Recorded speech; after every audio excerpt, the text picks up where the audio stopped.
a bunch of crazy stories written by the Brothers Grimm. And now you're gonna learn all about them, listening to the Brothers Grimm.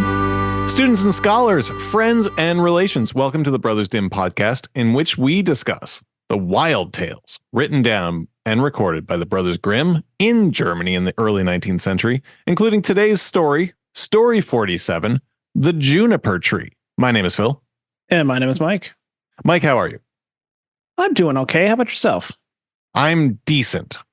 Excellent. Wait, are you? Yeah, no, I'm really good. I just finished up work, so I'm very excited awesome. to have my month off. Sweet. And I'm just really looking forward to that. It's going to be probably the the last month I have off before I'm 65. Something. Maybe, hopefully. Maybe, hopefully. We will certainly see. Story 47, The Juniper Tree. Story has a lot going on and kind of all over the place. Do you have a grade for it? I think we alluded last week, but I think this is probably a solid A. I think it's an A too. It's a popular one. I think it's I've seen it referred to as the most, or I would say second most gruesome. Yeah. Of Grimm stories. We've been on a horror run lately. We have. Yeah. I think the top one I'd say is the Robert Bride Grimm, where they feed her wine until her heart bursts and then cut her up and salt to pieces. And Then last week we had another Robert Bridegroom, as it were. We had the Fowler's Fowl. Yet another Bluebeard. Just dudes that marry woman after woman and just kill them, which I think was probably more common back then. But at least even probably. The Brothers Grimm were like, that's not a good guy. That's a bad guy. Yeah, that's the type of guy that we would consider a bad guy. But you can see from his behavior. Yeah. His behavior proves that he is an evil sort. And that's something we can all agree with. That all said, and without further ado, I will take us through the plot of Story 47, The Juniper Tree, and then our listeners can decide for themselves what grade this might deserve. Do please, and with haste. Okay. Once upon a time, at least 2,000 years ago, in fact, a rich man and his wife were happy but childless. The pious wife prays for a child, and one winter's day, she's outside peeling and eating an apple, cuts her finger and bleeds on the snow. And she says, okay, wish I had a kid as white as snow and red as blood. And suddenly she feels pregnant. So the months pass, the snow melts, she starts eating juniper berries. Eventually, after 8 months, she gets pretty sick from all the juniper berries, but in month 9, a healthy baby boy is born, but the wife passes away, presumably in childbirth, and per her wishes, she's buried under the juniper tree, which she loved, but maybe aided in her death, what with all the eating of the juniper berries. Husband eventually takes a new wife, and they have a girl, but the stepmom is jealous. And not only is she jealous, but the evil one, and the story capitalizes the letters here. So I think we have a Satan sighting. Satan. But the evil one is egging her on and filling her mind with even more hate, super extra hell hate for the boy. She starts beating him a little bit until he's terrified of her and just generally abused. One day, the boy comes home from school, and such was her hate that she straight up murders him. Really, it was the devil up inside her. But how she does it is she tricks him by offering him an apple, to which he replies, "Mother, you look terrible, but okay." Stepmom says, "Okay, it's in the chest over there." And the kid looks in the chest. She slams the lid down and decapitates the boy. Of course, now she's worried that she might get in trouble, and she concocts a weekend at Bernie's plot to save herself. She dresses him up, puts his head back on, sits him in the chair, and ties like a little silk scarf around his neck. The daughter inquires to the mom. She's like, "Oh, what's up with brother? He's just sitting there." The mom says, "Well, go ask him. And if he doesn't answer, punch him in the head." So the daughter does this. His head pops off. And now the daughter, whose name is Marlin Chen, thinks she decapitated her brother. And the mom goes along with that story. She freaks out. And the mom says, "Oh, no, don't worry. Don't tell anyone. I'll protect you. Now let's turn the boy into sausages to hide the body. And you'll have to do the cooking, by the way. You're gonna be the one to do this. So boy turns into sausage. Anyways, this is prime gaslighting. This is, oh my God. Dad comes home from work and he's like, "Hi, honey. Hey, Marlinchin, where's the boy?" And the mom says, he went to his great aunt's house. Here, eat this sausage. And the dad says, "Well, okay, but it would have been nice for the boy to say goodbye." And starts eating the sausage. Marlinchin, why are you crying? Also, this sausage is delicious. Nobody else may have any. I shall eat all of the sausage. It's so delicious. It's all mine. Again, Marlinchin, you're crying for some reason. I don't know why, but you know what? Don't matter. So that happens. And then after the dad eats the son, Marlinchin, who's a little turned at this point, collects all the bones up and buries them under the tree with his mom. And then a little magic happens. And out of a swirl of smoke and fire, a bird appears and flies away. And Marlinchin feels happy. Then the bird starts going all around town, singing the same song about his murder, which delights everyone, it seems to be. And the bird sings, "My mother, she killed me. My father, he ate me. My sister, little Marlinchin, gathered together all my bones, tied them in a silken handkerchief, laid them beneath the juniper tree. Quit, quit. What a beautiful bird am I." So he goes to a goldsmith who had been making a gold chain. And the goldsmith likes the song so much, he trades the chain to the bird if he'll sing the song again. And he does. So then the bird gets the chain. Bird flies to a shoemaker, sings the song. The shoemaker's like, "That's amazing. Please sing the song again." And the bird's like, "Oh, well, give me a shoe and I'll sing it again." So they do. Then they go to a mill where eventually he gets them to give him the millstone. So now he's got 3 treasures and flies on home. With a millstone. With the millstone, yeah. Which, if you're a fan of Grimm, you may realize that this is going to be a murder weapon pretty soon. But we'll get there. You may also have to suspend some disbelief of a magical bird who can carry a millstone. Well, he's a magical bird, yeah. So, but anyways, yeah, he heads on home. Family's eating dinner. Dad's happy. Marlinchin is weeping, and the mom is ill at ease. It still has not stopped crying. Yeah. And the dad's just like, "All right." Yeah, you know what girls are like at this age. Bird starts singing a song, and the mom, well into mania at this point. The father hears the bird and goes outside. And he's like, "Well, that's a wonderful little song. That's a weird little song. Sing it more." And the bird, instead of singing again, gives him the gold chain. And the father comes back and says, "That's crazy. Not only did the bird sing a neat little song, he put this necklace around my neck. That's great." Marlinchin, you go out there, see what he does. So Marlinchin goes out. I don't know if I'm saying that name correctly, even a little bit, by the way. That's what I would be saying, yeah. Yeah, it looks like Marlinchin. But I think it's German for, I think the equivalent is Marlene. Oh, okay. So, yeah. Hey, she goes out. She gets the shoes. So finally the mother says, "Oh, okay. Well, you know what? I'm going to go out too." So, of course, then the bird, she gets the millstone. The bird drops it right on her head and she dies. And then the father and Marlinchin, yeah, she did get a gift. The father and Marlinchin then go out to see what happened. And they see just a giant explosion of fire. And at the end, the mom is gone, but there's the boy. He's alive and everyone's happy. And then they go back inside and eat dinner. The end. A tier veering on S tier. Yeah.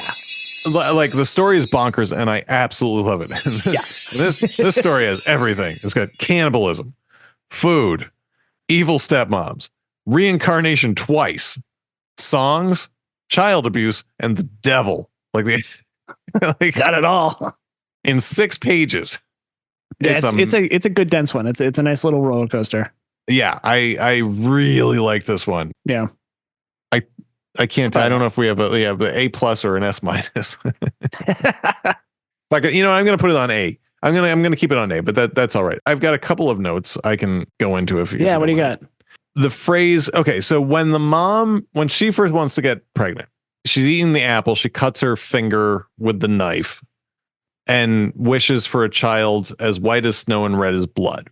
That was one of the things. I know we kind of talked a little bit last week. All these expressions are 200 years ago from Germany and translated into a different language. Like, I was like, what the fuck does that mean?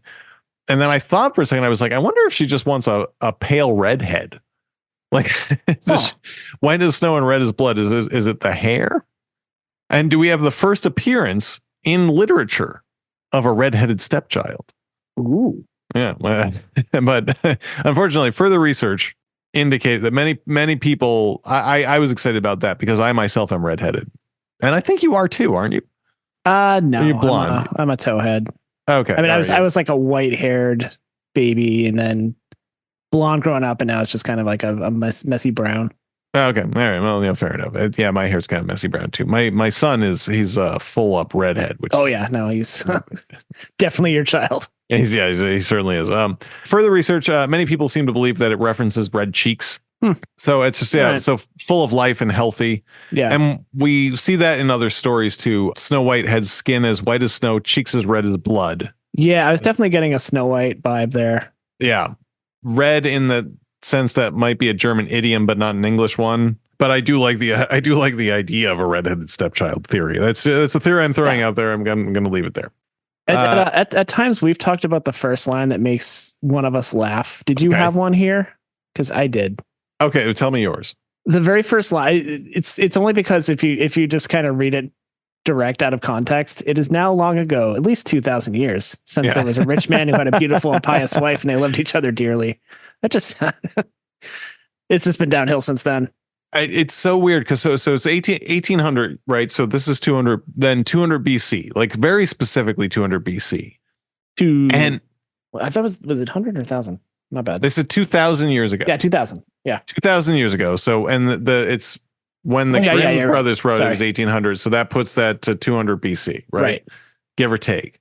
Which is like, is that like height of the Roman Empire? Are we even back to Greece at that point?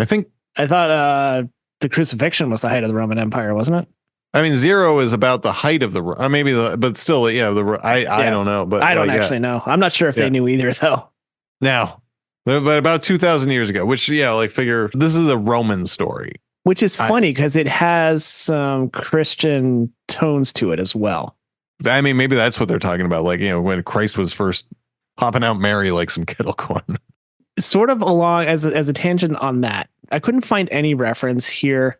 And I think this popped into my head because of a different analysis I had read, where it was someone who'd written an essay that intertwined this with her own story, and in that was a story of miscarriage and then like her mother falling ill or something like that.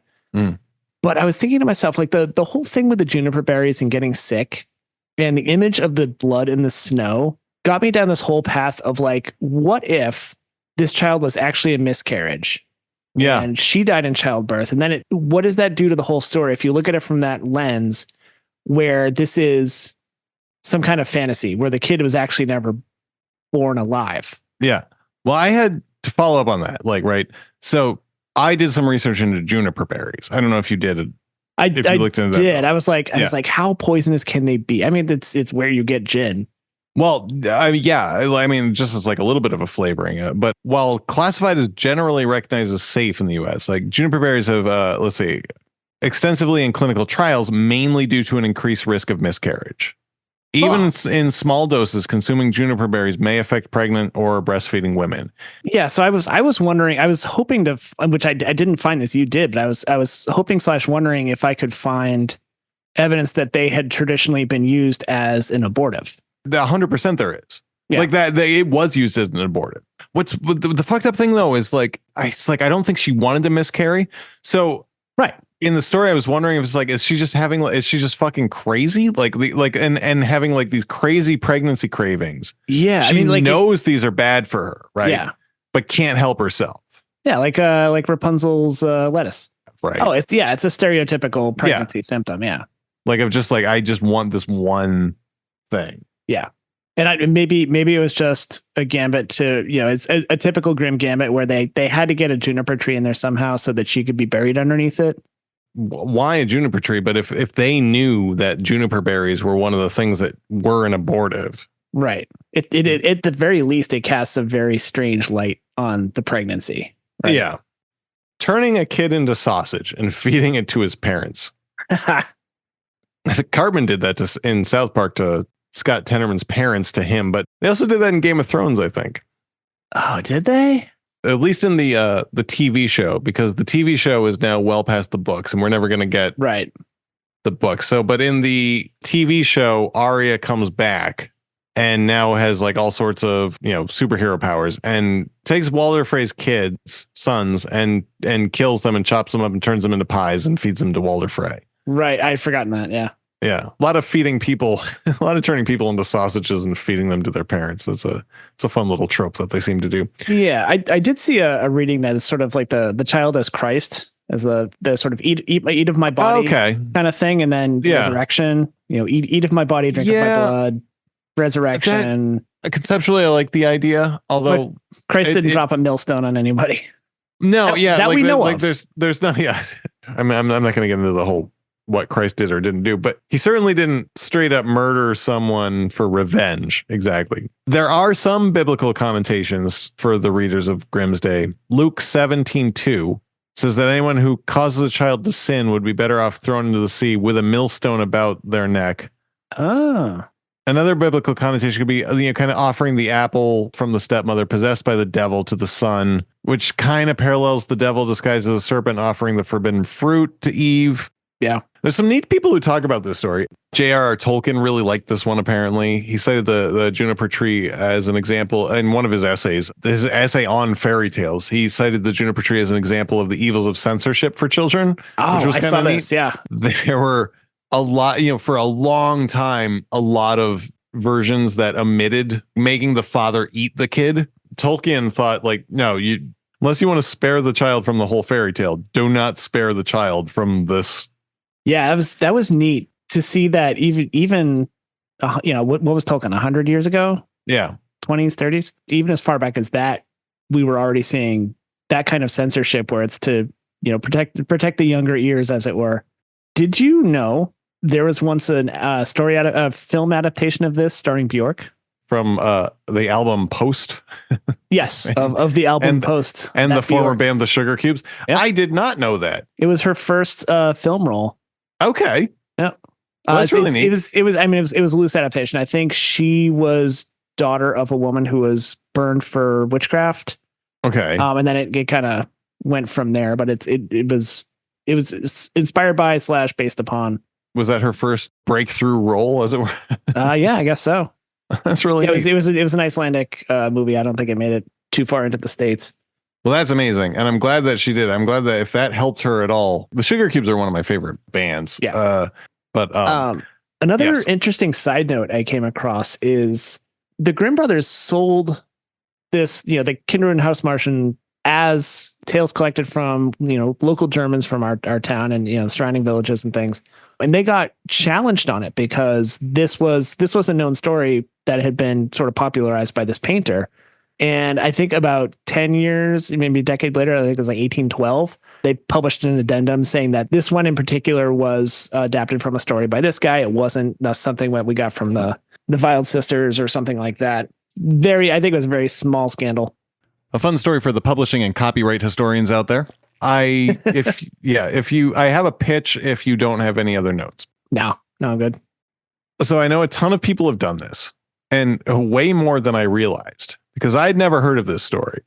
If I hit on any themes that anyone else has done, please know that I stole this all from Grimm's, and so Birds of a Feather and such. If Bjork, if I say some shit about your movie, then I apologize.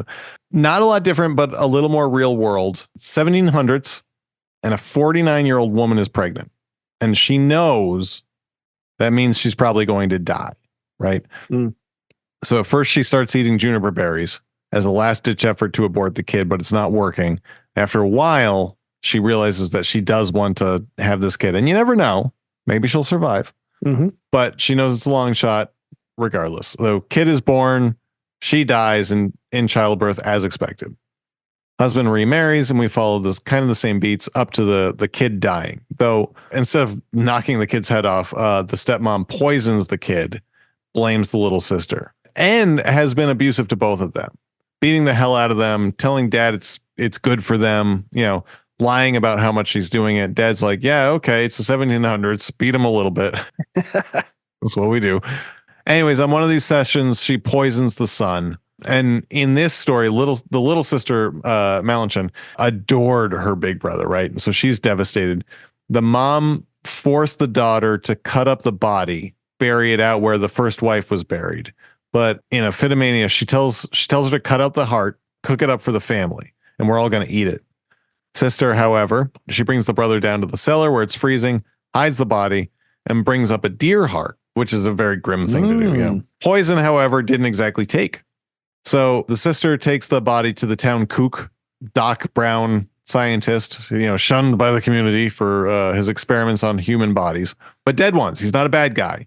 He was just trying to learn from human bodies, and the only way to do that is to cut up the dead ones, right? Yeah. He realizes we're in a mostly dead situation. Can't quite bring the kid back fully, though, but puts a clockwork heart in him, which does bring him back to life. So now the kid is back. The sister's back, and they said about the revenge. They know the mom has to go. So the mom has been, of course, getting lots of attention for the dead kid, which she loves. But the kid starts going to people in town that he trusts, like the bird going to the goldsmith, the shoemaker, or whatever, lets them know what the mom did. They fake the daughter's death, which causes the mother to finally lose it completely. Admits to the whole ordeal that she killed, it was her fault. She poisoned the son in the first place. And the town forces her to a special dinner where they say they're making her eat her own daughter's flesh as punishment. And then they bring her to the gallows. And then right as she's about to hang, though, she sees that her daughter and the boy are in the crowd. And then the screen goes black. I like that. Okay. I don't know if it's too complicated, but I thought it was kind of a fun little back and forth and a neat little grim tale. Yeah. No, I like that. Do you have any other final thoughts or anything else you want to talk about? No, I don't think I do. Okay. Well, if you do not have anything else and I do not have anything else, I think we can call it. This has been story number 47, The Juniper Tree. Mike, is there a way for any of our adoring fans to contact us with any questions or comments? There is indeed. We can always be reached at brothersdimpodcast@gmail.com. That's dim with 2 M's.